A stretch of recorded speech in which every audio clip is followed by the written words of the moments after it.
検診で血糖値が高めですねと言われたことありませんか？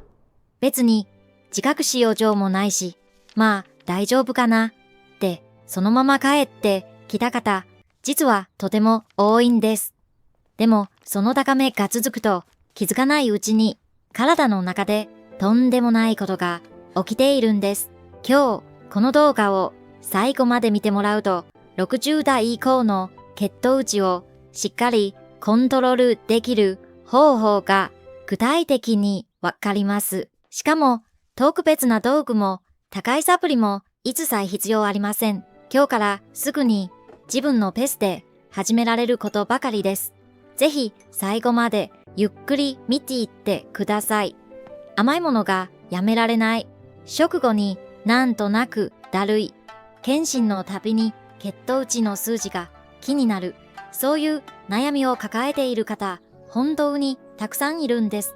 実はこれ、あなたの意志が弱いとか、生活態度が悪いとか、そういうことじゃないんです。年齢のせいでもありません。60代以降に起きやすい、ある体の変化が原因なんです。その変化というのは、インスリンの効きが悪くなること。インスリンというのは、食事で上がった血糖値を避けるホルモンです。若い頃は食べた後、血糖値が上がってもインスリンがすぐに働いてスッと下がってくれました。ところが60代を過ぎると、そのインスリンの反応が鈍くなってくるんです。だから食後に血糖値がぐっと急上昇してなかなか下がらない。これを血糖値スパイクと呼びます。この血糖値スパイクが毎日毎食繰り返されると血管がどんどんダメージを受けていきます。気づいた時には糖尿病、心臓病、認知症のリスクまで高まってしまう。このまま放っておくと取り返しのつかないことになる。そう感じている方も多いと思います。でもね、大丈夫です。一人で抱え込まないでください。実は食事の内容を変えなくても、順番と食後の過ごし方を少し変えるだけで血糖値スパイクは劇的に防げることが今の研究で分かってきているんです。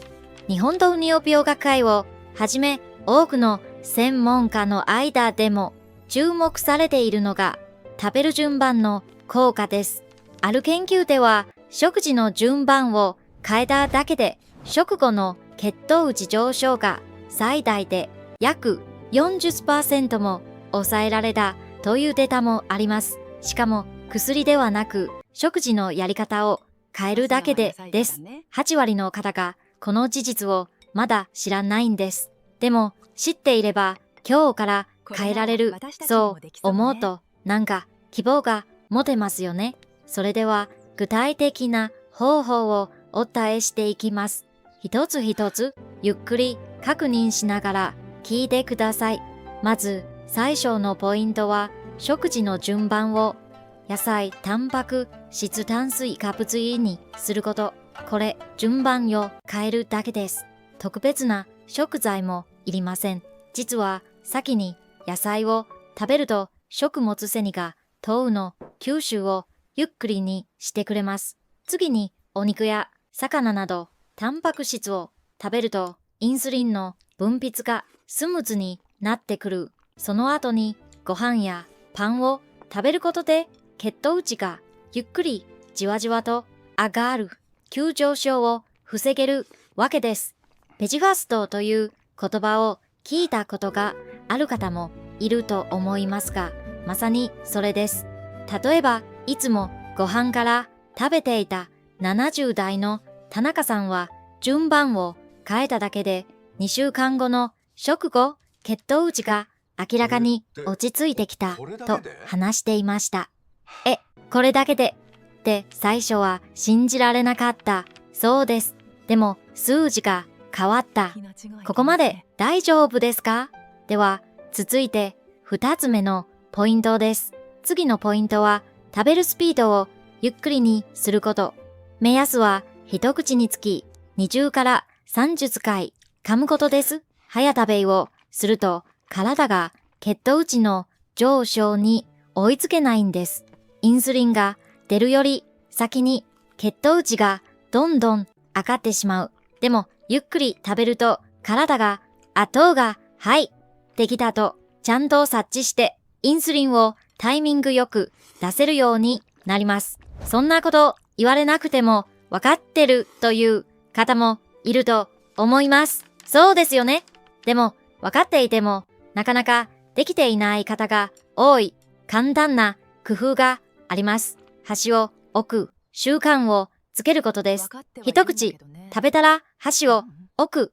噛んでる間は次のものを持たない。それだけで自然にゆっくり食べられるようになります。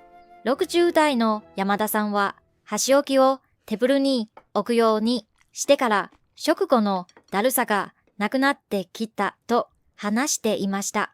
3つ目のポイントです。これすごく重要なのでぜひ覚えていってください。それは食後15分以内に軽く体を動かすこと。たった15分以内です。そして激しい運動は必要ありません。食後に軽く歩いたり、その場で軽く足踏みをするだけで筋肉が血液中の糖を吸収してくれます。インスリンに頼らなくても筋肉が直接血糖を使ってくれるんです。これを食後歩行と呼びます。10分だけ外を散歩する。雨の日は室内をゆっくり歩くだけでも大丈夫です。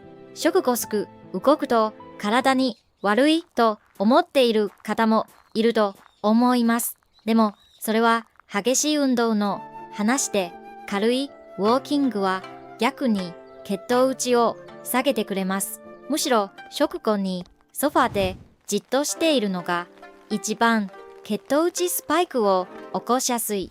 驚くことに食後10分歩くだけで食後血糖値の上昇がおよそ20から30% 抑えられるという研究結果も出ています。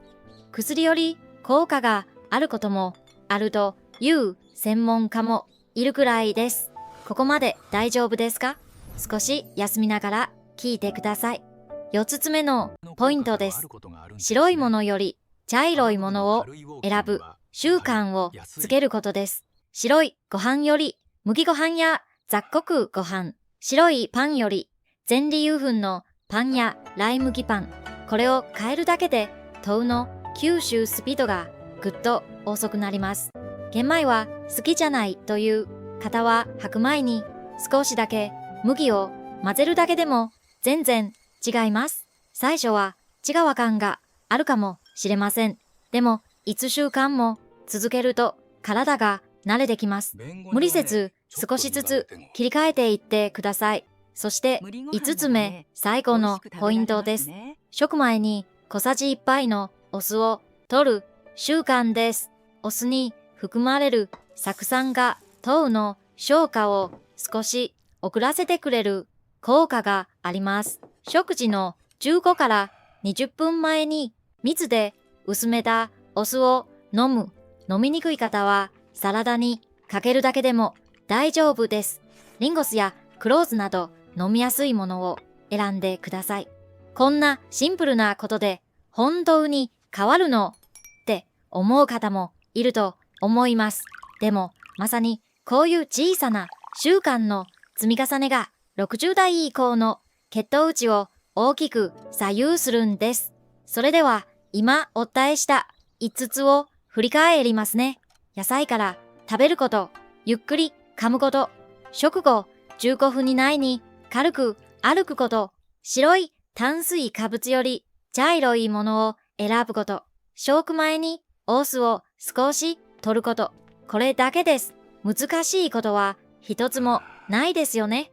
この習慣を続けた方の多くが2週間ほどで食後の血糖値の変化を実感し始めます。